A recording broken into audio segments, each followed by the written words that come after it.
Hey guys, Mark Rodriguez here. This is kind of, I guess, emergency episode of the podcast and everything due to recent events. And just real quick introduction with me are. Well, I guess I'll go first. Lord of Rock and Roll, the God of Thunder, the icon of old school, the RCW American Heavyweight Champion, Rikki Roxx. There you go. And it's great to get the band back together. Just wish it was under better circumstances, you guys. Yeah, we'll go there in a bit. Hey guys, Ninja Joopy here. Call me Joopy Chang, call me Wendy. Great to see you, Joopy. Great Thanks. to see you. Now I turn this over to the man of the hour, the man with the power, the man that's too sweet to be sour, Johnny Rodriguez. Johnny Rodriguez. Rodriguez. Yep. So we got some guys that may or may not be coming in as the podcast goes on. Like again, this is kind of a like emergency podcast. It's not gonna be the usual 5 hour thing we do. And one thing we do want to go, I guess, a disclaimer for the people out there in the interwebs and all that stuff. Today we're talking about the unfortunate passing of Hulk Hogan. Today he passed away. So, but what's the day again? In case this thing Today is the 24th. July 4th of 24th. July. Oh, it is. Okay, so July 24th, 2025. And I want to preface everything I say so I don't have to like repeat myself 10,000 times for the people out there on the internet. They're just waiting to do whatever. I know about Hulk Hogan's history. Be the man behind the character. We're not gonna go into any things. I mean, maybe some things are unavoidable, but we're gonna try to like not go into that and go into the character that inspired us, the hero of the 80s, the guy that got most of us into wrestling. In fact, one of us here actually became a wrestler due to him and inspiration. So we're gonna go into the positive sides and stuff like that and leave all the real world politics junk. Anyone who watches this channel know that our channel is not about that stuff anyway. So let's go on. So let me just go first real quick. I know Rikki got more stories because again, as opposed to most of us, we're just like the couch guys. Like, Rikki actually goes in the ring and he actually got inspired by him. Not only that, but I met the man himself. I've met that too. People who worked with Hulk Hogan, many people who were in the business inspired by Hulk Hogan. If some people you might not expect to, man, I got stories to tell, but I'm sure we all do. Yeah. The thing is, I wasn't much into wrestling, but it was just everywhere and hard to avoid. There were lots of posters, lots of commercials. I remember when we were in Chicago, we had to Chicago sometimes. I remember that when Hogan went up against Zeus, I forgot which event that was. It was like the whole page of the back of the newspaper. Like, how could you not see that? You know what I mean? It was like, and one time. It's funny because despite ignoring all that, it wasn't until we went to the store once and we bought one of those like WWF graham cracker things, ice cream pops, and Hogan was the guy in the card. And I'm like, you know what? Fuck it. Let's see what this is all about. Let's watch this wrestling stuff and see what it's all about. And we just got like, it was just all the the characters, the Macho Man, Ultimate Warrior, and all them. But of course, Hogan with the theme and all the things that he does and stuff and. That was just entertaining. That's what really got us into it and everything. How about you, Wendy? What was your first experience of Hulkamania, as it were? That's the thing. I'm trying to pinpoint it. I mean, I did used to watch some wrestling back in the 80s, but my memories are very vague and hazy on that. Whatever they used to air like after the Saturday morning cartoons in the afternoons. Maybe like WWF Superstars, I think. Yeah, that's what it would have been because there were 3 main shows on the weekend back then. I know because I watched them all, even though 2 of them were on at the exact same time. So at around 12 o'clock or 1 o'clock, depending on where you lived, on Saturdays and Sundays, on Fox and a couple of the other syndicated networks, on Saturdays they'd have WWF Superstars. It was a 1-hour show. And there'd usually be like a Hogan promo, and they talk about his house show matches coming up, but he almost never wrestled on the show. They'd show like a skit or an angle. He'd be on it, but he would not wrestle on it because you had to pay to see him back then. And then on Sundays, same channel would have WWF Wrestling Challenge at the same time, which was a similar show, but they'd have different matches and interviews. Like on Saturday, you'd have the funeral parlor with Paul Bearer, and on Sunday you'd have the barbershop with Brutus Beefcake. You know what I'm saying? Mm-hmm. And then At the same time, on USA Network on Sunday mornings, they'd have WWF All American Wrestling. And that would be like a little bit more matches and less skits. But it was weird because you had two WWF shows on at the exact same time, and they'd usually have different matches. So as a kid, you'd have to like channel flip back and forth. It was ridiculous. But yeah, so that's when most people would have seen it. So odds are that's when you would have really seen it the most as well. Now, one thing I want to say though is our exposure to Hogan back then was because he was in the Nintendo games at the time. He was in the WWF arcade game at the time. So I don't think I mean, we saw the trailer for Suburban Commando, but we saw it like a bit later. You know what I mean? Yeah, I know. I saw that shit in the theater opening day. Yep. And there was a line to get in, but not as long as the line to get out. Yeah, I know. But yeah, so he was in things, and also the cartoon. He was also in the WWF the Hulk Hogan Rock and Roll Wrestling cartoon and all that.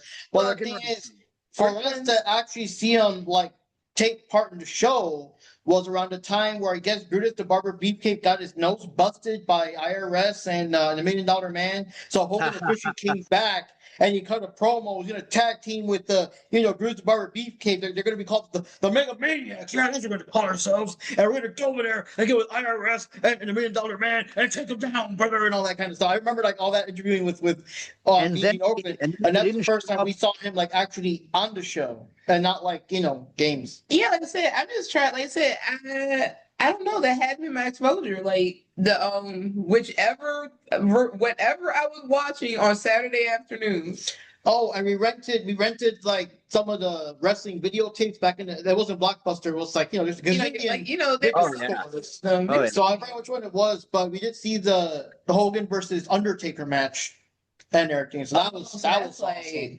Okay, that's like early 90s. So. Mm-hmm.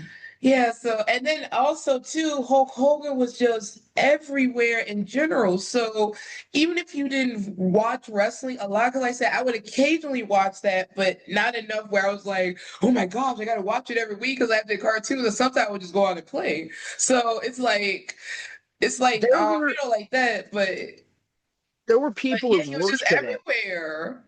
There were people at work today who I know don't watch wrestling, don't care about it, other than like they know I wrestle. So sometimes they'll like wish me good luck or congratulate me on a match or something, but that's it. But today I had people stopping me for like 2 hours. Like, did you hear about Hulk Hogan? That's so messed up. And like, I'd show them the picture. I'll send you guys the picture so you could put it up right now of when I met him. They're like, oh my God, you got to meet him? So yeah, like there was people, he touched a lot of lives because there was a 1,000,001 wrestling fans who he inspired, but there was also 1 million people who never watched wrestling who still knew who Hulk Hogan. Wow. I mean, my dad still talks about the Hulk Hogan Andre match. He talks about that. It's it was a phenomenon. Like we'll talk about it, but it was just larger. It was bigger than anything. And people who weren't there probably don't know, like, because I mean, even by the early 90s, it was past the peak years. I was around for the peak years. I was invested during the peak years, which would be like 86 to 89. And it was like nothing before and nothing since. But we'll get to that. But yeah I mean, Johnny, do you have any other story? And I know because we lived together, we grew up together, but do you have any story, anything like how you first got to super foggy about Hulk Hogan, but I do know that, like, culturally speaking, like he's very popular, like around the world. Everybody knows who he is.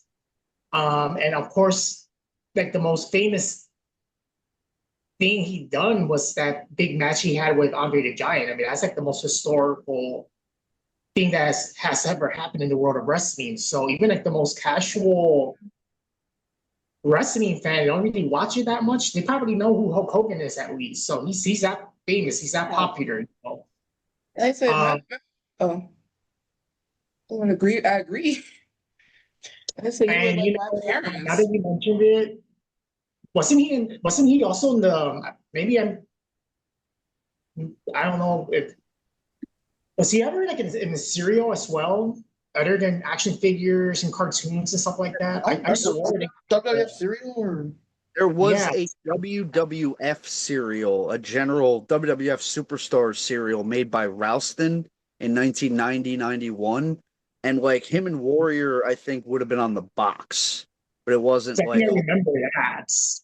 it was like it was like Captain Crunch kind of, but like stuck together in weird shapes. It wasn't that good. Ralston, they used to do all those licensed serials like Batman and Ghostbusters, and none of them were really that good, you know, if you remember. I kind of like the Batman one. It was had a sweet little taste to it. Okay. It was I'm okay. trying to. I was thinking about something else. Oh yeah, of course. Like anything he did in media, you'd catch. And one of the earliest things I could think of was Gremlins. Gremlins too. Now I got a quick Yeah, story about Gremlins that. too.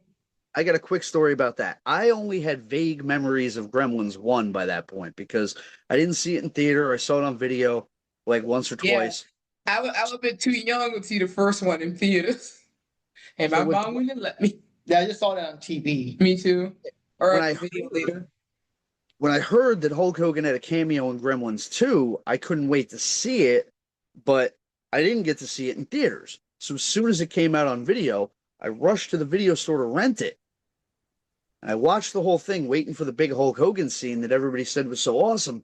And then it wasn't there. So I'm like, what? And I watched the credits and it said guest starring Hulk Hogan as himself. And I'm like, where the hell was he? I rewinded, I watched the whole movie over again. And he wasn't in there anywhere. And I was like, what the hell happened? And then one day I woke up on a Sunday afternoon. And you know how a lot of syndicated channels would just play random movies on weekend afternoons. One of them was playing Gremlins too. So I was like cleaning my room, so I put it on in the background. And then they get to the part where on the videotape, it's a totally different scene. But on this TV station, they played it the way they played it in the theater, the Theatrical version, yeah. So over my shoulder, all of a sudden I hear Hulk Hogan screaming, and I'm like, what the hell? And I see that whole scene of him screaming at the fucking gremlins and shit, and I flipped the fuck out. Because for years I was disappointed because I was like, I didn't get to see it. And then I finally saw it, and I was like, what the hell? So yeah, come to find out they got cute with the video release, and I think they didn't have to pay him extra money. They did a totally different scene on the VHS copy. I'm sorry. Before you say anything, it's just one thing I gotta say. So they cut that part on the videos. Is what you're saying for the video releases of it, right? Yeah. Okay. So the thing is, that don't work for me, brother. Yeah, but basically what happened is that when you go to the theater, it's supposed to give the illusion that the gremlins are fucking with the actual cinema reel in the theater. Yeah. So Which what's was going on? so They're messing with the theater. Hey, you better cut that out, brother, and all that. No, but what I like about it, and all that other stuff that he ripped off his shirt. I love that. Yeah. That was like So hilarious. the video version was kind of weird. So it was kind of like they're fucking up your actual videotape. So oh god, I can't talk. Clint Eastwood shows up and tells, "Hey, you better put that John video Wayne. back there, your varmints or whatever." So I've never seen that. Yeah, that's the video version. Wow. It was John Wayne. Oh, Yeah. John, sorry. Oh, John Wayne. Yeah, I mean it's cute for what it is, but as a kid I was so disappointed because the whole reason I rented the damn movie was to see Hulk Hogan, and I didn't get to see it. So. But then I finally did see it, and thankfully on the DVD and Blu-ray you get to see it in HD. You can choose both versions or something, huh? Yeah, I believe so. Yeah, but I only ever watched the Hogan version because why wouldn't you? You know, Yeah. like he's really great at playing himself. You got to give him credit for that. And then of course we can forget Thunder Lips. Well, that's the thing too. I mean, we'll talk about it because I'll tell my whole Hulk Hogan story linearly. But yeah, he impacted my life in so many ways. He got me into Rocky. I'm a huge Rocky fan. Like I even even I through the forgot first, about Rocky. Oh yeah, seen that too. as a kid, I was aware of them, but I'm never a boxing fan, right? I play video games, but I'm not a boxing guy. So I never paid attention to Rocky until I started as a kid reading in magazines where they would talk about all the stuff Hulk Hogan did in his past.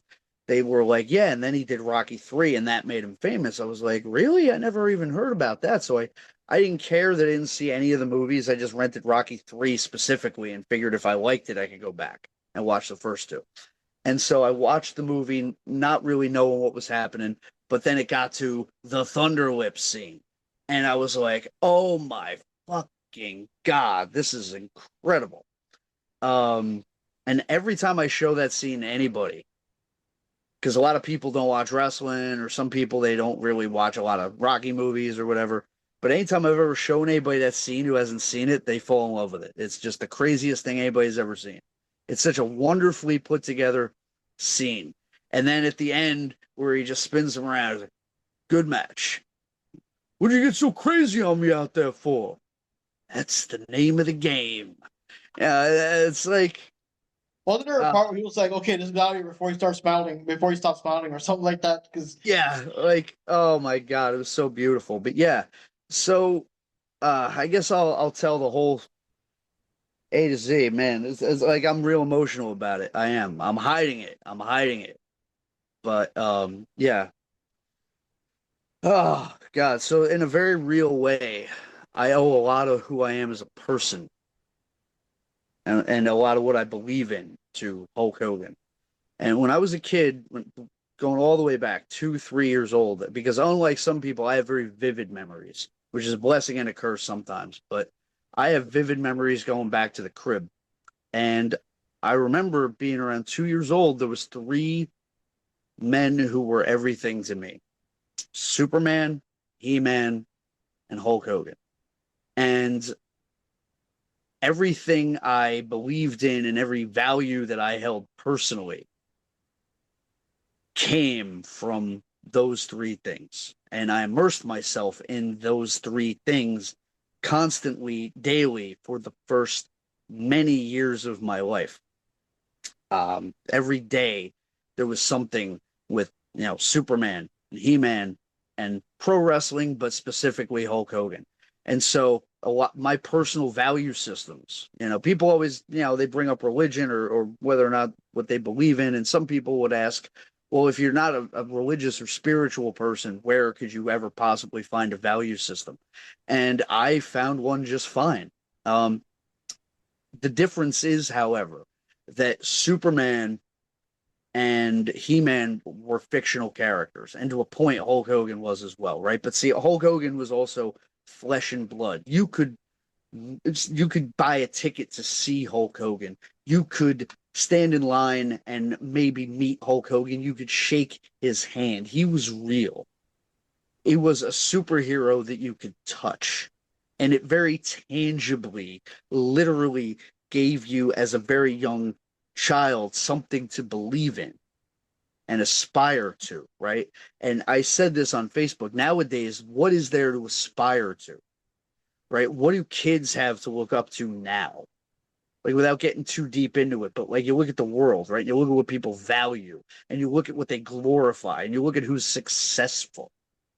And you ask yourself, do they deserve all that? And moreover, are we teaching the next generation good lessons by having them look up to athletes who cheat and politicians who lie and steal and take bribes openly and rewrite the Constitution to their own whims because they're selfish, greedy people? Like, but that's who's successful, right? And so I read about teachers who say, well, the kids in my class look up to these scumbags because they're successful. And that's all that matters to them. And they emulate success. So I said my generation was the last generation to grow up with heroes. And Hulk Hogan was a hero to a lot of us. He gave us something that you could touch and not just believe in, right? And he taught you things like, if you wanted to slay giants, you had to have the courage to face them. And that in life, sometimes you have to take that horrible beating before you kick out and Hulk up and bring down the thunder, right? Because that's just the way it is. And that's what some people don't get about the connection that Hulk Hogan had with a lot of people. And so for me, it all goes back to being 2 years old. I don't know how I would have come across it unless my dad put it on the TV, but I remember vividly it was Hulk Hogan versus the Iron Sheik. I don't think it would have been the title match, but it probably was a defense. I'm pretty sure it was a steel cage match. And I remember Hogan choking Iron Sheik with his headband. Sheik might have been bleeding, I don't know. But yeah, I remember being 2 years old. If it's Chic, I would be surprised if he wasn't. I mean, it was probably on one of the Philly affiliates somewhere because they wouldn't have shown blood on TV, but if it was like a televised house show, because the Philadelphia channel that we used to get used to show the house shows sometimes if they had them at the Spectrum, and they could get a little rowdier on those shows. They'd have blood and people throw fire and shit. It was really that's cool. the WWF or one of the territory stuff? WWF shows. Yeah. They'd have blood, like they'd fucking have people throwing fireballs. Like Philly was always a rowdy town, even for them. But yeah, so I was instantly hooked. 2 years old, I saw this cartoon live action theater on my TV, and I was in love with it. And another thing was he was the best. He was the champion. And now being able to speak from experience, I could tell you what it's like when little kids see you standing up there holding up that belt. You're 10 feet tall and bulletproof to a 5-year-old kid. That is a cool belt. Why don't you show it again real quick? Because I think this is the first time you had in your show where you had like a title. So show that sucker off, dude. Yeah, I've had. Damn, look how it shimmers. Oh, it's beautiful. 20 pounds of gold and silver, brother. RCW Regional Championship Wrestling out of Reading, PA, Birdsboro, PA. I've been with them for 5 years, and I've been the American champion for 1. And we just had a great show in Reading, PA this past last weekend. And, about 1,000 people stayed after the ball game to watch the show. And like I said, it was a great match, me and Mr. Ooh La La. But like I said, you feel like Hulk Hogan when you go out there holding up that belt. And, don't forget the August show coming up. Oh, yeah, August 17th. The tag team match, right? Teaming up with Ricky Morton. That's super exciting.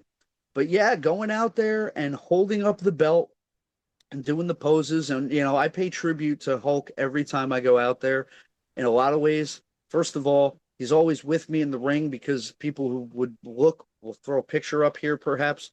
I always have one of his bandanas around my knee when I go in there.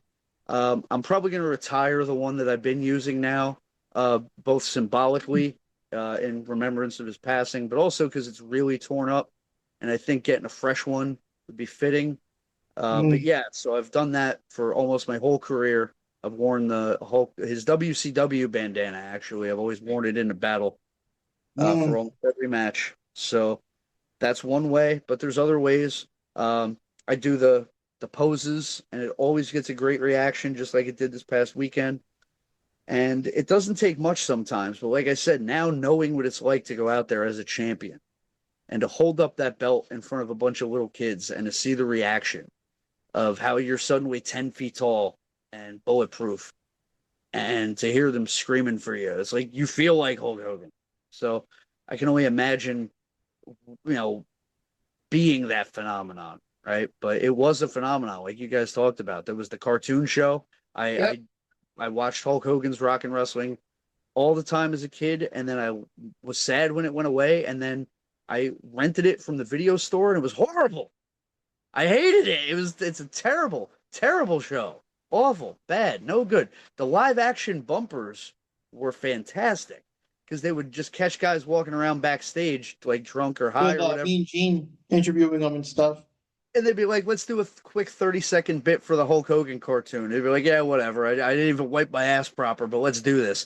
And they would, they would just do some stupid skit and they'd throw it on the live bumpers for the cartoon. Those are the best parts of the show. The very best thing. It's like the Mr. T cartoon, same thing, with the Mr. T showing up and giving his little thing.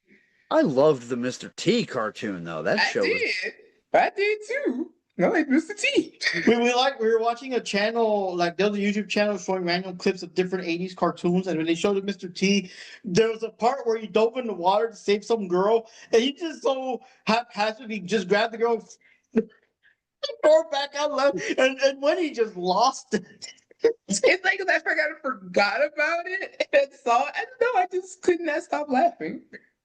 So that gets to like we talked about some of our earliest experiences with Hulk Hogan. Now mine go back a lot earlier apparently than some of yours because and then you mentioned Mr. T. That brings us around to WrestleMania. So I would have been 3 years old, but I was still aware of it. I remember because my sister was big on the MTV at the time, so you'd see some wrestling on the MTV. You'd see the Hogan, Roddy Piper, Mr. T stuff on MTV.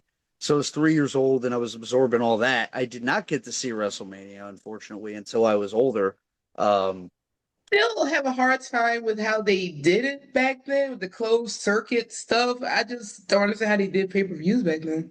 yeah, well, it wasn't even pay-per-view that year. WrestleMania 2 was. They used to do closed circuit, which basically you go to like a theater and they would show it to you on like a big giant screen. Oh, so that's how it worked. It was like it was almost like going to watch a movie, essentially. It was a little different, but mostly like that. Yeah. So yeah, and it was bigger than a movie theater, but yeah, it was like a second arena where they would show the event on screens.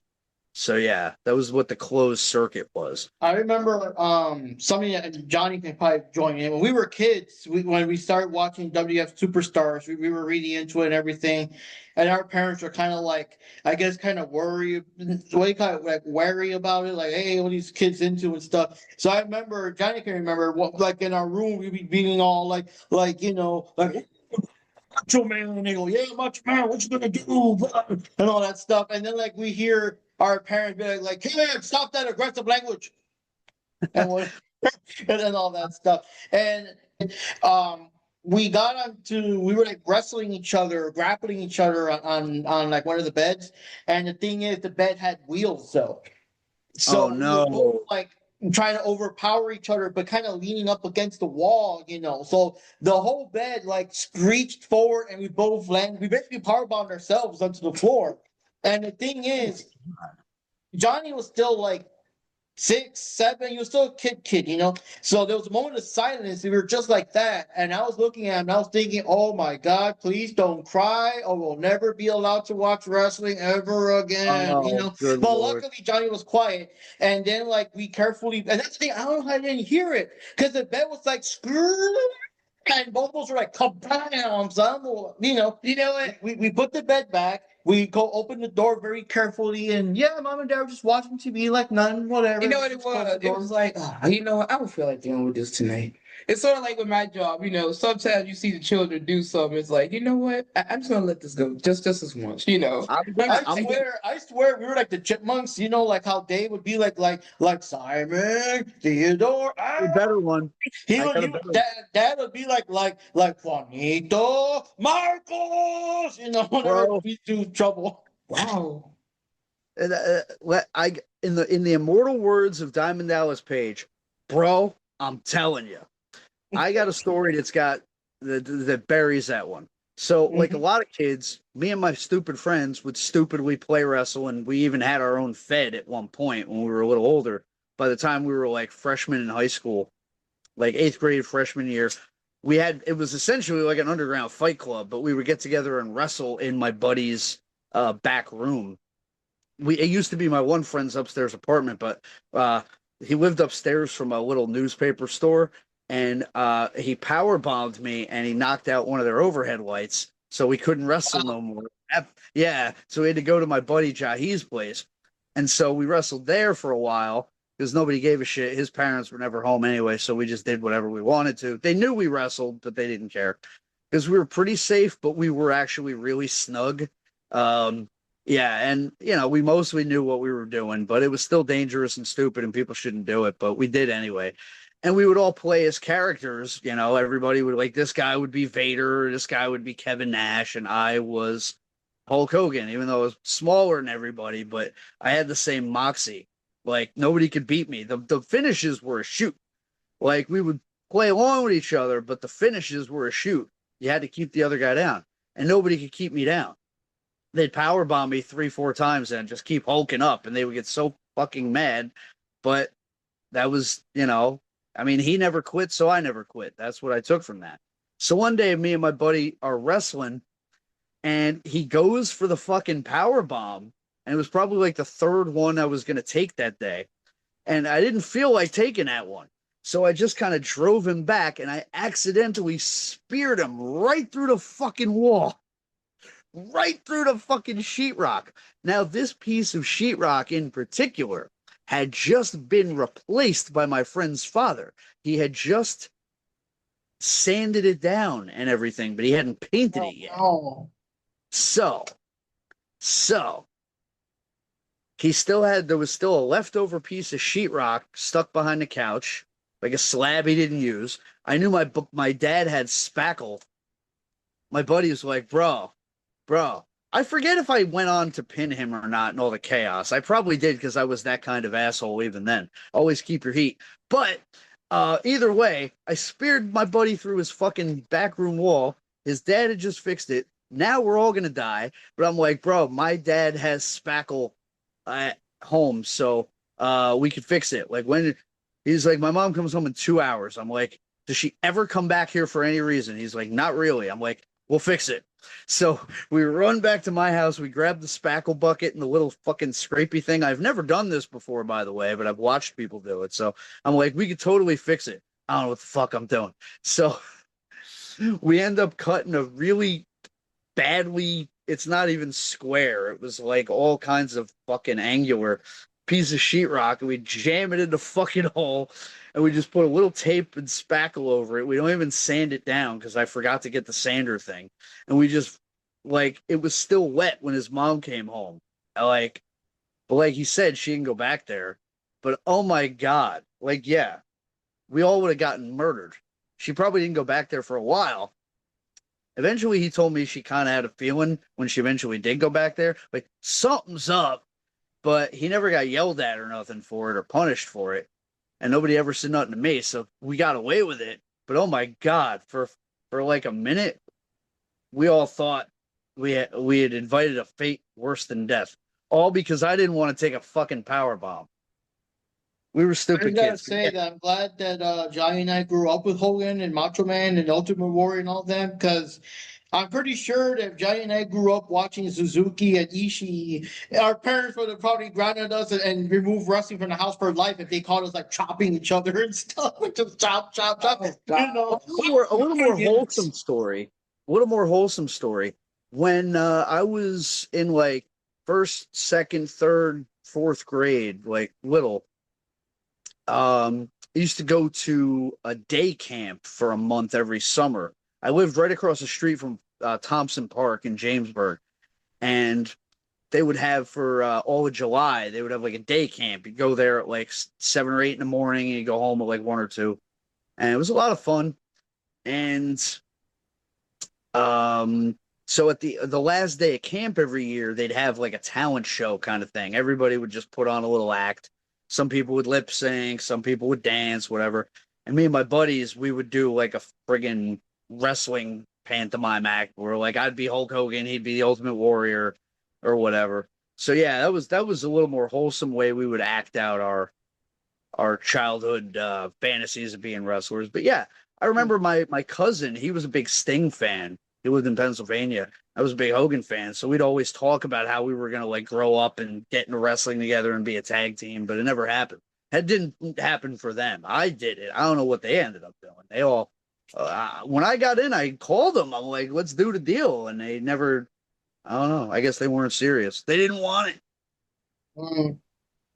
Johnny, do you have any stories of Hogan or any memories of back in the day, back in the Chicago days?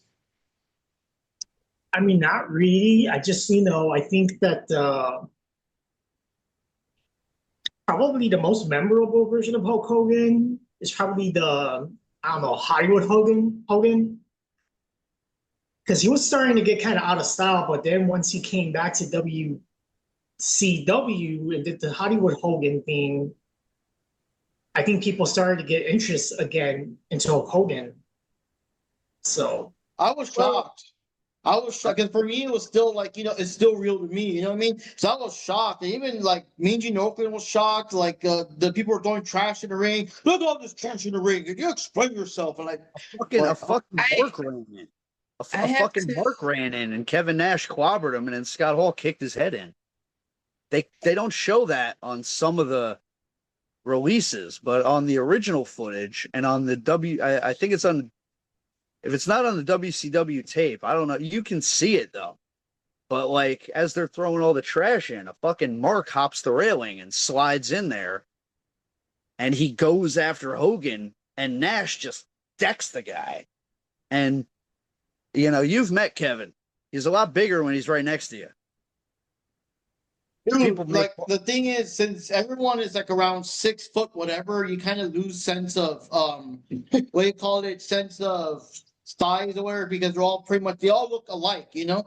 So we didn't know that Scott Hall was that fucking big, and on top of that, then Nash is even taller. We were like the first time I met would cover our face, man. I met Kevin Nash was in the locker room when he came into main event that night.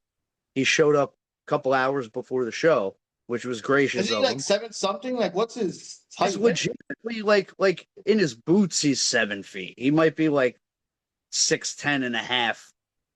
Otherwise, he's might be like 6'10" now, maybe with all his back problems. But no, he's huge. It's He's like the perspective. It's like that perspective is just so skewed because I had no idea. I mean, I knew that they were tall, but I didn't know that, like that tall. Like the thing is, someone once said when they saw the picture of us together, they're saying that they're so large that Johnny and I look like we were just photoshopped in. Oh my God, for real. And we're in Delaware. This was in I want to say Wilmington, right over the bridge from Jersey, right next to the Hooters at the fire station. But I'm sure you checked out. We used to go to the Hooters after the show. Excuse me, I'm the booby inspector. Here's my badge. So we're in the back. I thought they were there for the wings. The wings at that Hooters were always good. But anyway, so we're all sitting around in the locker room. It's like 4:00, and the promoter, Dapper Johnny Falco, he was telling us all, Kevin's gonna be here soon. Don't bother him. Don't fuck with him unless he fucks with you. That's fine, but like, give him space. He's the biggest star we've ever had. Blah blah blah. Like, just unless he wants to be bothered, don't bother him. And then all of a sudden, the door swings open, and this gigantic praying mantis of a human being carrying a duffel bag walks in, dragging his bag behind him, and everybody immediately shuts the fuck up. And Kev drops his bag down, hikes up his pants, pulls down his fucking bar jitsu shirt that he wore every day for 2 years. He goes, "So where's the guy go to get naked around here?" And everybody just starts like, okay, we all breathe because like, oh, he's a dude. And then, he comes up to everybody and shakes our hands. Like, we're not lining up for him. He's coming to us. And then, he starts talking to somebody about the fucking Red Wings and like, he watched my match. Like, it was cool. Like, he's the coolest fucking guy to ever have in a locker room. He's the coolest guy I've ever been in a locker room. But Kevin Nash is an amazing human being. But yeah, but that's something him and Hogan had in common is that I don't know if any of you guys ever met Hulk Hogan. Unfortunately, we didn't. This is I did once. I almost did a second time. First time ended up being mostly a disaster. It would have been 2002, literally the week or week after they switched him back to the red and yellow, right? Which I knew we were gonna do. We were at the first show to have the new red and yellow merch because I told you we were at the East Rutherford House show, the last pre-draft split. So was that WCW or that was still WWF or whatever when he went back? WWF. It was WWF. It was WWF after WrestleMania 18 because you remember after the Rock match they decided to turn Hogan babyface again, but he was still doing Hollywood, and then they did the first ever draft where they split Raw and SmackDown to 2 shows, and then that weekend they had the very last joint WWF show for a long time, many years. So it was in East Rutherford at the Meadowlands in New Jersey. It was Hulk Hogan and Triple H versus Kevin Nash, Scott Hall, and Syxx, X-Pac. And so we went to that show, and I knew something was up because we go past the merch stand, and all of a sudden there's all this new red and yellow Hulk Hogan stuff. The Hulk still rules and all that. it hadn't been on TV. Spoiler merch. Right. It wasn't on TV yet. He was still wearing Hollywood even that night. This was the last show he wrestled as Hollywood for a long time. Because then on Monday, he came out wearing the Hulk Still Rules stuff. So I was made sure to buy a couple of those shirts because you're getting in on the ground floor, brother. But yeah, oh my God, what a show. It was the second time I saw Hulk Hogan live. But yeah, I saw him live twice, met him once, almost met him another time. I'll tell all these stories. Yeah, tell us the story, like how you met him and how he like what he say to you and all that stuff. Well, Yeah, meeting him was amazing because it's all I ever wanted to do in life. And I feel like it happened when it was meant to, because it was after I'd actually accomplished some stuff in wrestling. Because it would have been fine to meet him at any time. But, you know, it's one thing to tell a hero of yours, oh, you're a big inspiration to me. And then it's another thing to be able to say, I've done these things and it's partly because of you. So, you know, having accomplishments to bear it was a great thing. But I always wanted to meet him. I got to see him wrestle twice. First time was at the Philadelphia Spectrum in 1991 against Earthquake in a stretcher match. I remember Undertaker beat Tugboat on that same show. But yeah, it was Hogan versus Earthquake in the stretcher match. Hogan won, of course. I remember some crazy woman hopped the guardrail as he was doing his pose, and she ran after him, and two security guards ran in. A random fan. Yeah, some woman. And like Hogan was like, whoa, whoa, whoa, doesn't work for me, brother. She was a little husky. But yeah, so that was memorable. And then the second time. You want some Hogan action? No factory, brother. He had arms outstretched. She was like, oh Yeah, my dude. God, I love you. It was wild. And then the second time I got to see Hulk Hogan wrestle was at the Meadowlands, East Rutherford, New Jersey. My dad and my wife, we went to go see what ended up being the last joint WWF house show for many years. And main event, Hogan and Triple H versus the NWO. It was a great little handicap match.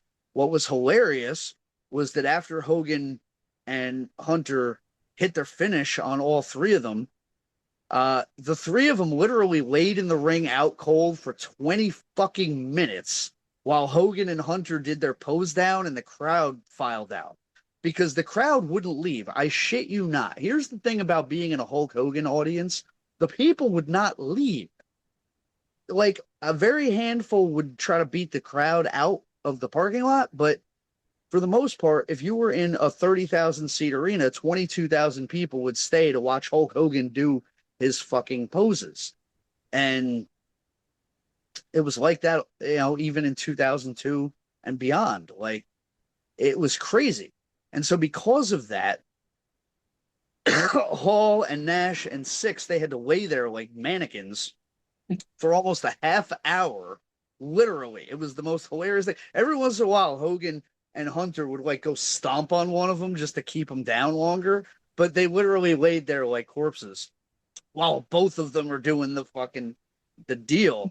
It was hilarious. But You know me, I probably would have fell asleep. You know, in the ring, slave though. Most epic leg drop ever. Like, oh my God, it knocked him out for 3 weeks. I think Six needed brain surgery, but yeah, like it was amazing because like we were sitting a little bit up higher. Security let the crowd like kind of rush forward a little bit to have their moment. You know, I've been in a lot of situations where security guards are assholes, but this was a great one because Hulkamania was running wild even in 2002. And it was the same at the Spectrum in 1991. It was just, there's an energy of being in a Hulk Hogan crowd that was like nothing else. And that was the thing too, right? That match, Hollywood was supposed to be the heel, The Rock was supposed to be the face, but the crowd was so pumped for Hogan that they decided to switch it up and make The Rock the heel and make Hogan the face and everything. That's just the power of Hulkamania, brother. It was amazing to see that happen on the fly too. But like as soon as they started flipping the reaction and they started cheering for Hogan, I've been watching Hulk Hogan my entire life. So when I saw him get like that little smirk and that little twinkle in his eye, I'm like, oh my God, we're about to see something spectacular.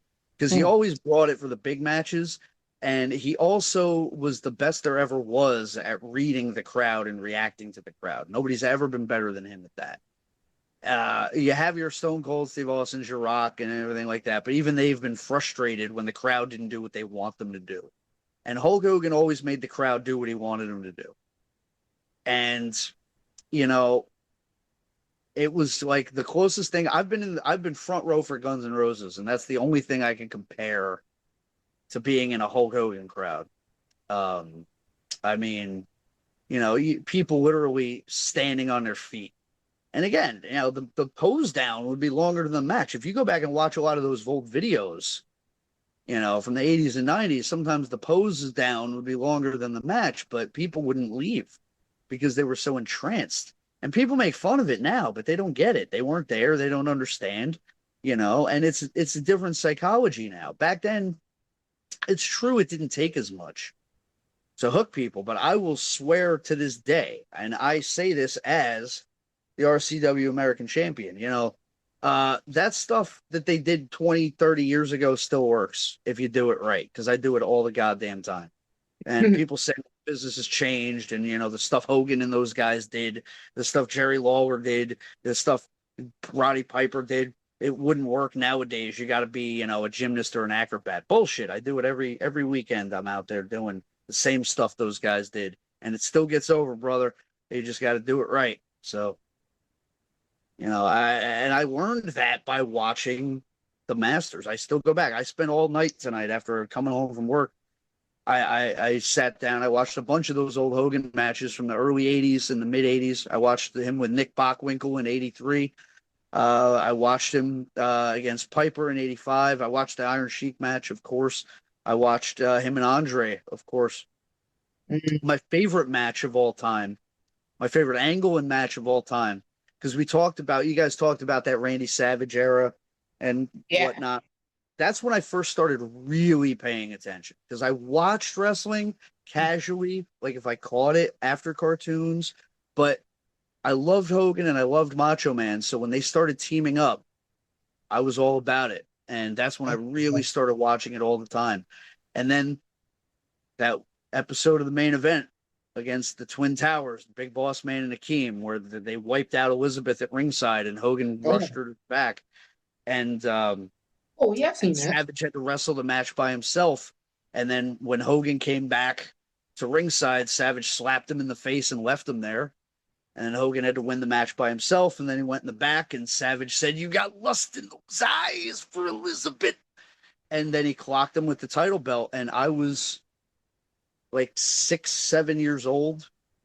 And I was in tears. Like, my mom didn't want me watching wrestling anymore after this, because I was horrified, bawling and screaming. Because here's a question, Ricky. What were your first, let me see here. Okay, you didn't mention how you saw Hogan live, but I mean, when you guys met up for that photo, like, how did that go, or what did he say to you, or, you know, anything like, "Hey, pose for the picture," or how's that?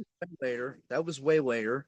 That was after I'd been wrestling for a couple of years. So that I want to say like 2013, you know, somewhere around there. During the TNA run, and he almost never comes to New Jersey, so it was a huge deal. It was at some sports bar, and my wife got us the tickets as an anniversary present, and I caught hell for it from the promoter because I had to miss a show. I had to miss a show. Yeah, well, you know, fuck you, it's Hulk Hogan. Going the next weekend when we went to the show, he screamed at me in front of the whole locker room. I'll never forget it. He's like, "What are you, a fucking mock? You think LeBron James stands in line to shake Michael Jordan's fucking hand? What the fuck is wrong with you?" And to be fair, he was mad at somebody else. He just took it out on me. And I didn't know what to say. So I just said, "Dapper, it's my life. And it's a once-in-a-lifetime deal. So, you know, there'll be a million wrestling matches. There's only one time in my life I'm going to get to shake Hulk Hogan's hand." No, now, literally, jeez. Yeah, so in my opinion, it's like, you know, like I said, Hulk Hogan is still Hulk Hogan, no matter how you feel about him personally. If he were to have walked up to me, I would still fangirl over him. I'm just saying, because it's Hulk Hogan. Well, yeah, I mean, and so he knew that too. One of the veterans pulled me aside immediately after, and he was like, "Fuck, was that about?" And I told him, he's like, "Fuck him, it's Hulk Hogan." And that was pretty much the consensus of the locker room. And they were like, "No, he's pissed off because the other guy showed up late. He just had to yell at you for something." Like, I know. And then to be fair, Dapper apologized like an hour later. But yeah, so first time I almost met him was 2002.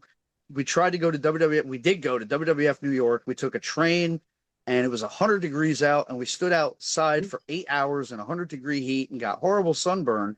And then they cut the line off right before me. A bus. We took a bus and a train, and it was horrible because we stood outside for 8 hours to get the 9 entry. I was the next one in, and they closed and locked the doors, and they're like, "Sorry, guy," and they gave us a Some meal voucher. bullshit. Oh my god, I had horrible sunburn. It was me, my wife, and my dad, and it was horrible. But I tried to bribe the security guard. I had like $200 on me, and he started laughing just at my gumption. I'm like, "Bro, it's my lifelong dream." And I would have been like 18 years old by this point. I'm like, "It's my lifelong dream to meet Hulk Hogan. Please, you got to do this." And they're like, "Nah, sorry." I'm like, "Fuck." But they gave us a meal voucher, so we all got to have some fettuccine Alfredo and a free beer. So that was nice. But didn't make up for not meeting Hulk Hogan. But so I thought after that, it was never going to happen. But I've met a lot of people in the interim, such as Bill Apter of Pro Wrestling Illustrated, a legendary pro wrestling journalist who I know is heartbroken over this whole situation because him and Hulk were close friends. But I met him at a convention and we were talking, and I said, "Bill, I know you're close with Hulk Hogan. I'd love to meet him, but he doesn't come around much. Do I have any hope?" And at this point, it was like 2010. He was like, "Yeah, he's going to be making himself more available soon for appearances and so on. So, yeah, you'll get a chance. I promise you." It turns out he was right because about 2 years later, he did come to a place I can't remember the name of. But it was a cool little sports bar with great food and great beer. That's still in Jersey? Yeah, it was in Jersey. Hot waitresses, and yeah, the tickets were up there. It ended up being like 400 something. I don't remember. It was a lot, but it was Lots of worth people it. like it. The tickets were up there. The waitresses were down there. Ha ha ha ha! That works for me, bro. But you got a meal included. You got food and drinks included, so that was good too. You got like He's there. photo. You got a photo, an autograph, a meal. But the only bummer was he'd only sign stuff you bought there. You couldn't bring your own stuff to sign. Because I have people like old school wrestling fans will know this book that came out in 1988. It's this giant red hardcover called The Big Book of Wrestling. And I have 1,000,000 autographs in it. And I always wanted to get his, but they wouldn't let him sign any outside items. So it sucked. But yes, You're not spending more money on items for me to sign? Doesn't work for me, brother. he was in a great mood though. He was doing shots all day. He had the waitresses in his lap. He was having a great time. Oh, I imagine we having a good time. Oh His yeah, wife they might were have something to say about that. he just had knee surgery, so they were helping him walk to the bathroom a bunch of times because he was doing all them shots. But yeah, so the lines were They got 24-inch pythons.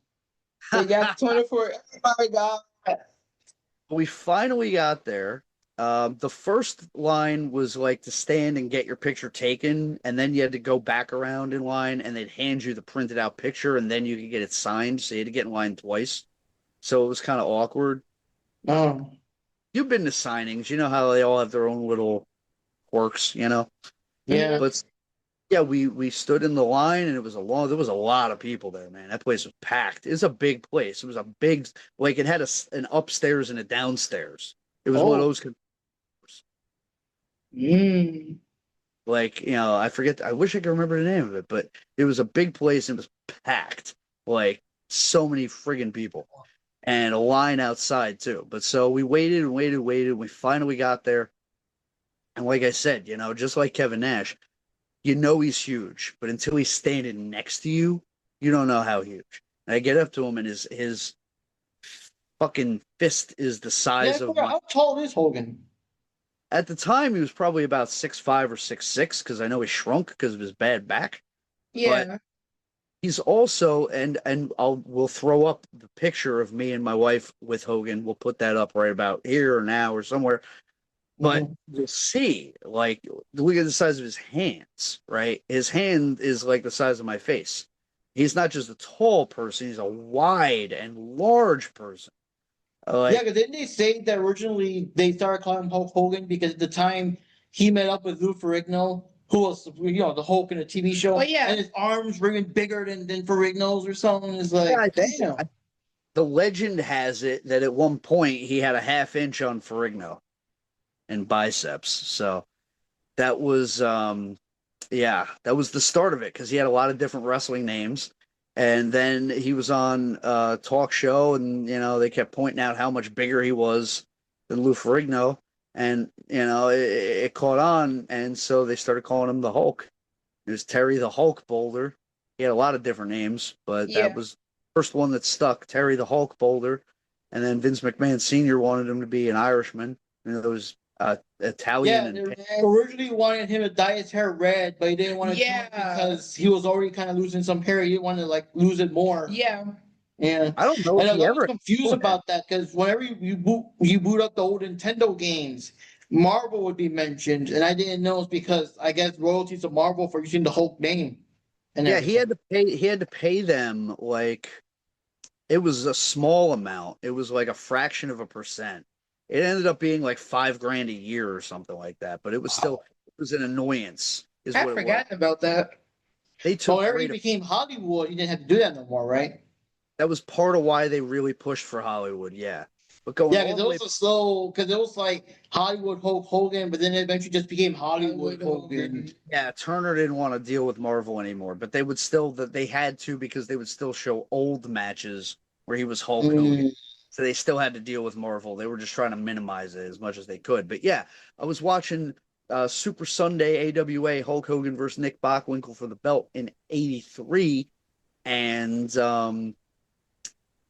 yeah, that was a situation there where like you even start to see like certain things happening and like the crowd getting behind him and all that kind of stuff.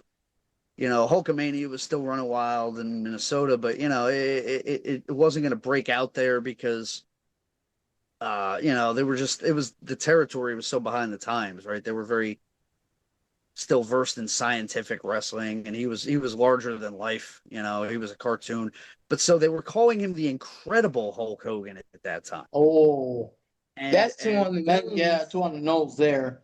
when it was in the AWA for 2 or 3 years, they were mostly only broadcast in Minnesota. They weren't nationwide. Now, Marvel Comics was based in New York. And remember, in 1982, 1983, wrestling was not national yet. So where you lived depended on what kind of wrestling you saw. So if you lived in New York, you weren't really, unless you read Pro Wrestling Illustrated, you didn't know what was going on in Minnesota. So they got away with the Incredible Hulk Hogan for a while. But then when he went back to the WWF, he kept using it for like a year.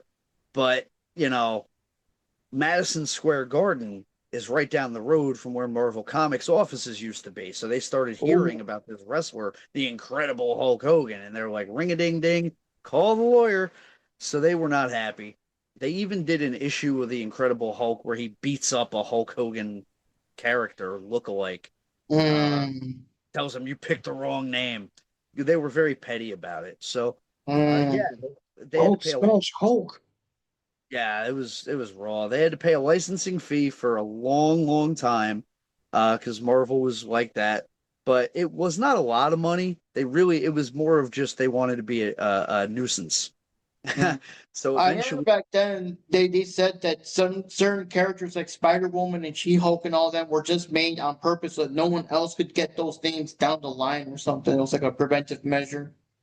when he got the chance, he just like when the contract renewal rights came up, he found out how much it would cost to buy the name outright, and it was like 2008 or 9 or something like that. So at some point, he just fully bought the name Hulk Hogan so he can merchandise it himself and like nobody else owned, which was smart because that's actually a big problem he and Vince had at one point. You probably remember one of the legendary things about Hulk Hogan was his constant comings and goings, right? Especially in the last 20 years. He would be there for a couple months, then he'd be gone for 2 years, and then he'd come back for a while, and they'd be gone. Right? That was like a pattern. Yeah. So at one point, the sticking point was Vince wanted the rights to the Hulk Hogan name, like around 2005, 6, or whatever.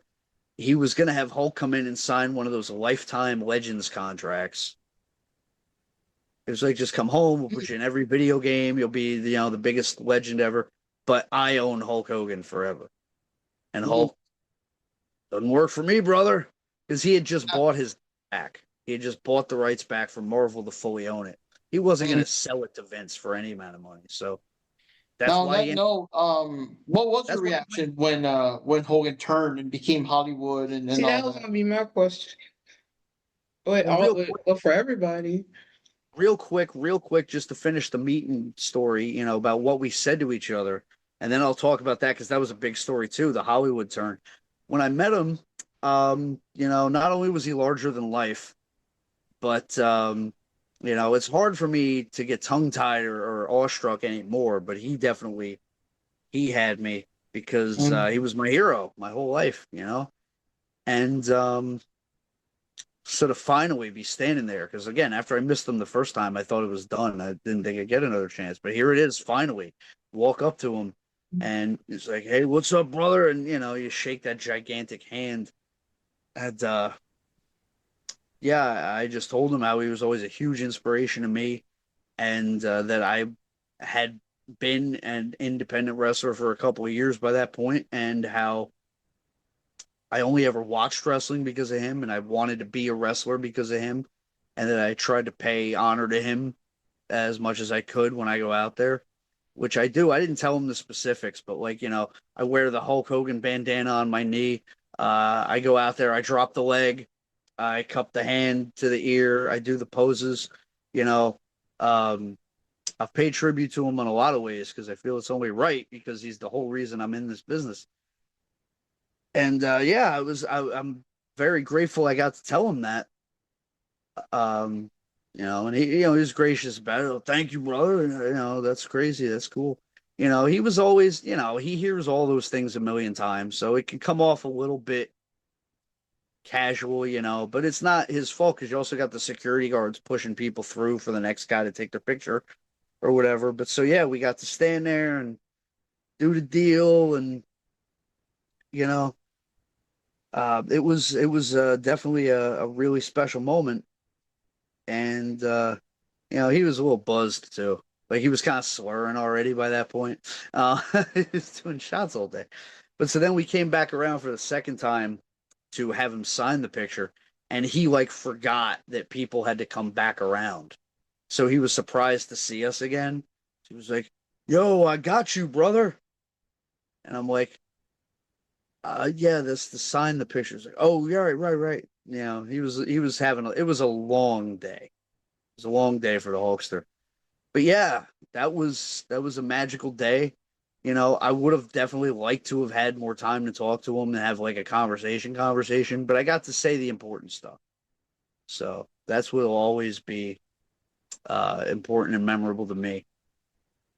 So yeah, I mean, especially now, it was a once in a lifetime. I would have loved to have met him again. I would have loved to have had a chance, but once was plenty. Once was more than I thought I'd get.